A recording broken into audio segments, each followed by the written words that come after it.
perusahaan itu boleh pilih dua macam.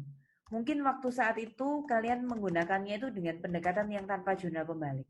Jadi kalau pakai jurnal pembalik jadinya yang sebelah kiri. Kalau tidak buat jurnal pembalik juga tidak apa-apa. Nah, tapi waktu kita nanti terima uang kasnya, ini kan ada wesel hipotik. Kemudian ini tadi ada piutang bunga. Kalau yang di sini nanti ada dua macam begini ya. Ada yang piutang bunga, ada yang pendapatan bunga. Kalian pernah tahu hal ini nggak? Saya pindah sebentar ke sini. Jadi kalau contoh ya, kalau yang di sini itu ini tuh sebenarnya waktu pengantar akuntansi sih. Ketika kalian memilih jurnal pembalik atau enggak itu contohnya seperti ini. Kalau tadi kalian di sini sudah mengakui bunganya, ingat nggak waktu disesuaikan tadi, waktu 31 Desember, bunga yang kalian sesuaikan berarti 1 Oktober sampai 31 Desember tadi berapa bulan? Bunganya berapa bulan?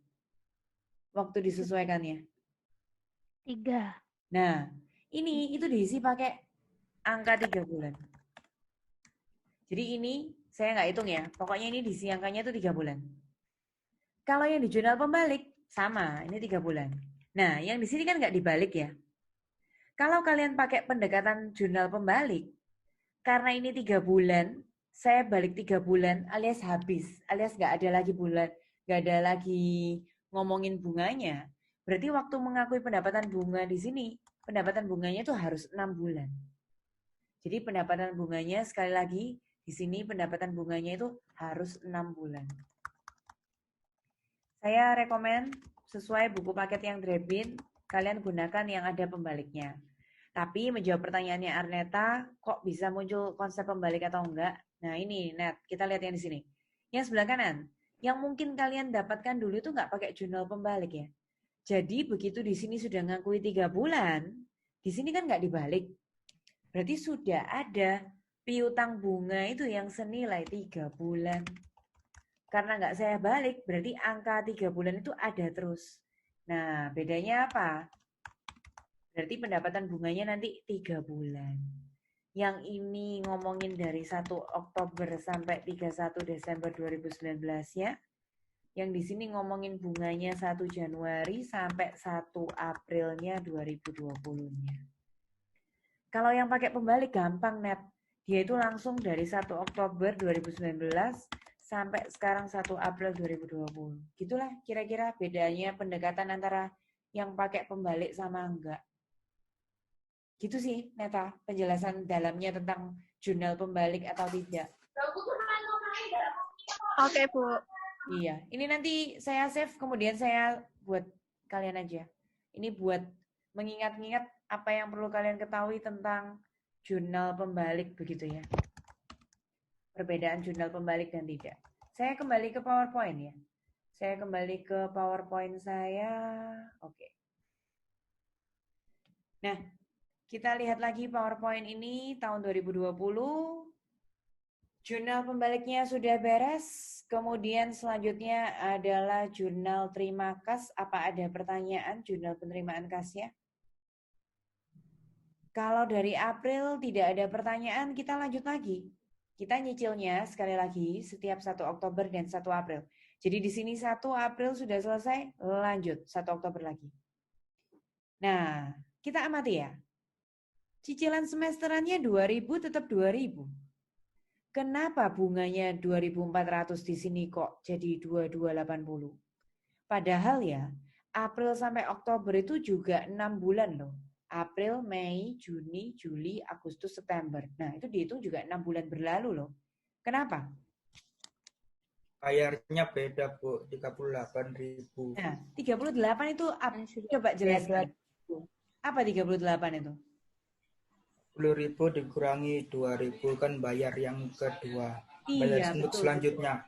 Kalau kita pokoknya dihitung 40.000 terus kan kita rugi ya. Padahal kan kita sebagai pembelinya kalau sudah merasa ngangsur sekali loh harusnya kan 40 sudah diangsur satu kali berarti jadi 38. Ya, ceritanya betul begitu ya.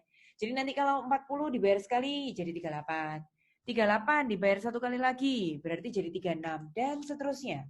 Kita lakukan itu sampai 20 kali, nanti 40 ribunya itu habis jadi 0. Jadi kenapa bunganya di sini konsepnya selalu menurun? Iya, karena pokok hutangnya selalu menurun karena ngangsur. Oke, kita pecahkan satu persatu hitungannya di sini. Yang wesel hipotik dari cicilan rutinnya 2.000 itu selalu sama. Yang pendapatan bunga 12%-nya selalu sama, yaitu bunga dalam tahunannya 12%. Kemudian 6/12 dapat dari April sampai Oktober berjalan.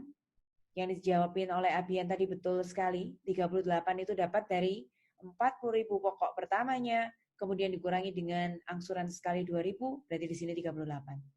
Tadi saya sempat ngomong ini cicilannya kedua. Salah ya, maaf. Berarti ini cicilan pertama dan ini cicilan kedua.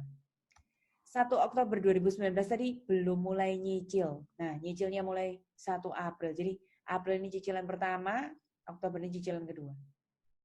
Sampai cicilan kedua, 1 Oktober. Siapa yang mau bertanya lagi? Sampai 1 Oktober. Ada yang mau bertanya? Kalau tidak ada bertanya, saya langsung lanjut lagi 31 Desember. Sama seperti tadi, 31 Desember ada 2 hal penting yang disesuaikan. Apa? Yang pertama adalah bunga, jurnalnya piutang pendapatan. Karena di sini kita sebagai penjual, penjualnya senang bakalan dapat bunga, jadi piutang pendapatan. Nah, jurnal penyesuaian yang kedua hanya dilakukan oleh yang tabel kanan. Karena ingat-ingat lagi tadi, ini tuh pede sekali. Yang sebelah kiri itu labanya sudah diakui pertama kali sekali waktu dia jualan rumah tadi. Kalau yang sebelah kanan itu ngakuinya proporsi pelan-pelan. Kita mau hitung ya, dapat dari mana 1080 yang kita sesuaikan. Di sini ada 3/12. Dapat dari bulan apa sampai bulan apa ini? 3/12 ini. Oktober sampai Oktober ke Desember. Wah, Desember. saya 1 Oktober sampai 31 Desember. Bagus sekali. 1 Oktober, November, Desember. Berarti ada 3 bulan. Nah ini. Kenapa kok bisa 36? Kenapa kok sisa 36.000 ini? Cicilan kedua. Ya, karena cicilan keduanya sudah berjalan ya, Arsi. 38 dikurangi dengan 2.000 lagi, di sini tinggal 36. Oke, 12% kali 3/12 kali 36, jawabannya 1080. Lalu kita ke sebelah kanan. Kita menghitungnya 40%, saya tunjukkan slide sebelumnya tadi. Ngitungnya satu kali aja ya. Yaitu tadi persentase laba dibagi dengan harga jualnya ketemu 40%. Biarin aja 40%-nya dipakai terus sampai kita selesai 20 kali. Nah, yang kali ini 40%-nya lihat kas yang kita tagih. Kas yang kita tagih itu kita lihat pelan-pelan tadi itu kita tuh terima pembayaran 2 kali ya. Semesterannya yaitu 2000-an, 2000-an. Berarti 2.000 tambah 2.000 itu 4.000. Makanya di sini 4.000 itu apa? 2 kali cicilan pokok yang semesteran tadi. 2.000 tambah 2.000, berarti uang kas yang maksudnya di sini tuh dari sana. 4.000-nya kali 40%, berarti kita boleh mengakui lagi laba yang ditangguhkan pindah jadi laba yang direalisasi sebesar itu, 1.600. Ada yang mau ditanyakan? Jurnal 31 Desember, ada yang mau ditanyakan? saya, Bu. Ya, siapakah ini? Suster. Oh ya, apa Suster? Itu kas yang ditagih berarti tidak ikut bunga, ta, Bu? Kas yang ditagih, betul. Kas yang ditagih tidak ikut bunga. Kas yang ditagih hanya kita lihat dari uang pokoknya. Menariknya begini ya, karena kita tadi waktu ngitungnya itu kan ini tuh nggak ikut bunga. Jadi pokoknya pokok saja ini, Suster. Oh ya. Oke, sip. Ada pertanyaan lain lagi? Perkiraan nominal, kalau tidak ada pertanyaan lagi kita mau ke perkiraan nominal. Perkiraan nominal. Kamar mandi, Bu. Oh ya, silakan. Silakan. Nah, menurut perkiraan nominal. Yang nominal ini, ya siapa ini? Sofia. Yang kas ditagih $4.000 itu akan seperti itu terus kan untuk selanjutnya? Iya, Yang betul 4.000. sekali. Ini Oke. kalau kita ikutin bunganya, Sof, nanti labanya Hmm. itu jadi lebih besar daripada yang ditangguhkan. Makanya kasnya itu ikuti aturan itu terus saja. Dari pokoknya terus saja. Berarti untuk tahun 2021, 2022 bakal tetap terus 40% Betul. dikali 4.000. Iya, betul sekali. Betul. Oke. Sip. Sip. Makasih, Bu. Ya, sip. Karena kalau Sip. kita lihat ceritanya pelan-pelan ya, kasnya kan kita pertama terima 10 itu kan DP-nya. Nah, habis terima DP kan kita terima pelan-pelan 2000 sampai 20 kali. Jadi betul sekali itu. Kalau kita melebihi angka itu, nanti gawatnya laba kita itu lebih besar daripada yang seharusnya. Oke, sip. Pertanyaan kalian oke semua. Kemudian sekarang saya lanjut yang penutupnya tahun 2020 ya, yaitu perkiraan nominal. Sekali lagi, perkiraan nominal itu adalah akun-akun di akuntansi yang tahun depannya harus start dari nol. Karena start dari nol itu apa? Itu adalah akun-akun di laba rugi. Di laba rugi itu kita pilih aja pendapatan, beban, laba, rugi, begitu. Kita lihat dari atas sampai bawah, fokus ke kolom yang kiri dulu ya.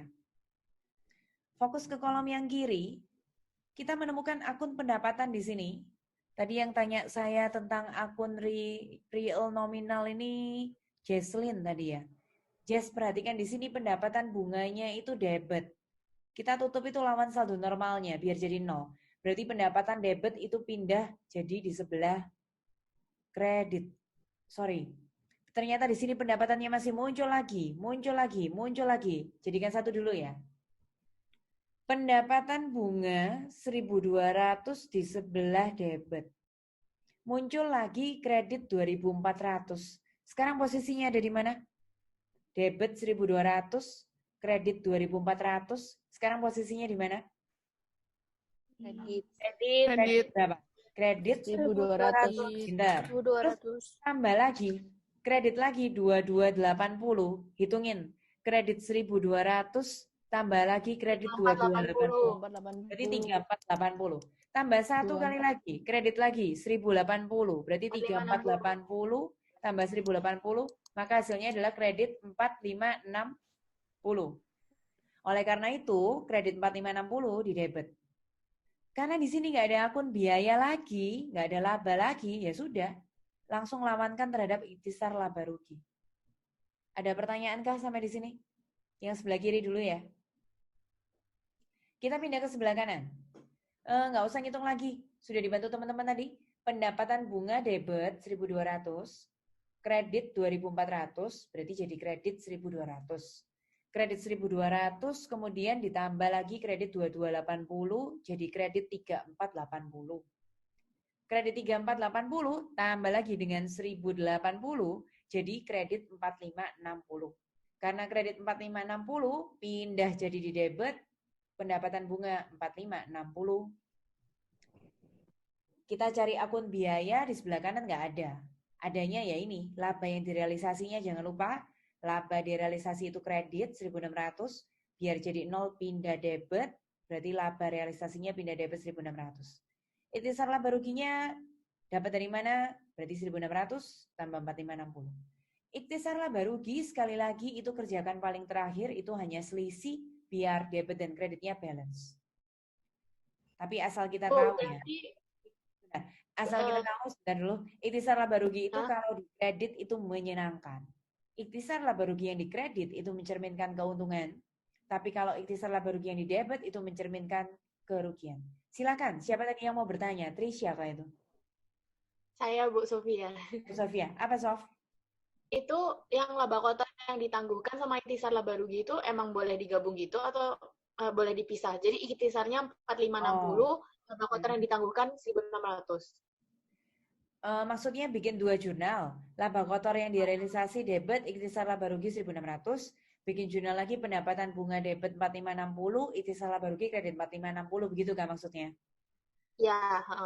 Boleh kalian bisa jadi 2 atau 1 jurnal. Tapi saran saya ya, kalau sudah canggih, lama-lama sudah semester 4, semester ke atas, 4 ke atas, ayo digabung. Itu Kalau nanti Iya, kalian kerja di perusahaan kalian sendiri ya, itu hemat space-nya Excel. Jangan dibayangkan, halah cuma satu baris. Loh, kalau perusahaanmu sudah besar, satu baris itu ribuan transaksi satu hari, itu makan memori. Kira-kira begitulah. Ada pertanyaan lagi? Oke, berarti tidak ada pertanyaan lagi. Tahun kedua selesai. Tanya, Siapakah ini? Ellen, Ya, Ellen. Apa Ellen? dari yang periode penjualan, Ya, itu yang menutup nominal, iya. kok pendapatan bunganya bisa dapat 4560? Sebentar. Ini bagaimana kalau... Tunggu ya. Soalnya kalau di total dari yang di atas jumlahnya nggak segitu. Masa kalau saya ketemu segitu gimana? Tunggu ya. Saya kalau di Zoom ini saya harus share hal baru. Tunggu.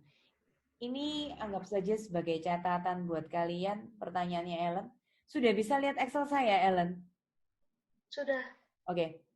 Apa Jesslyn raise hand apa, Jess? Apa, Jess? Enggak, Bu, cuma nyoba, Bu. Dasar. Jadi ini coba ya, saya mau lihat. Tunggu. Nah, Ellen, ini saya pindah di Excel. Kamu kelihatan nggak? Semuanya Iya. kelihatan ini? Iya. Kelihatan ya?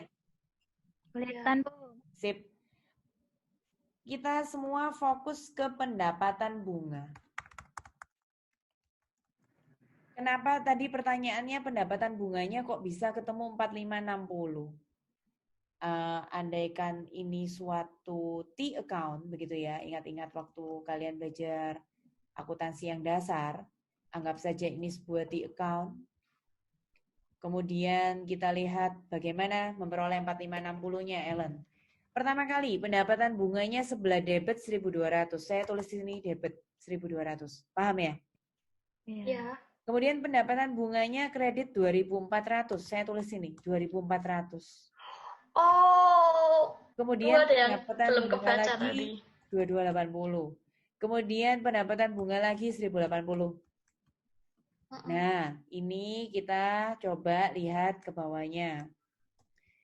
Yang kredit, tambahkan yang kredit, kurangi yang debit. Nah, 4560-nya dapat dari sana. Oh, iya. Sip. Terima kasih pertanyaannya. Ada yang mau bertanya lagi kah? Ini nanti Excel-nya saya share kok, walaupun yang ini, yang jawaban ini. Ini pertanyaan pertama, sheet 1 ini saya kasih nama jurnal pembalik. Pertanyaannya Arneta. Yang kedua ini bagaimana cara menghitung pendapatan bunga ini untuk Ellen. Ada yang bertanya lagi?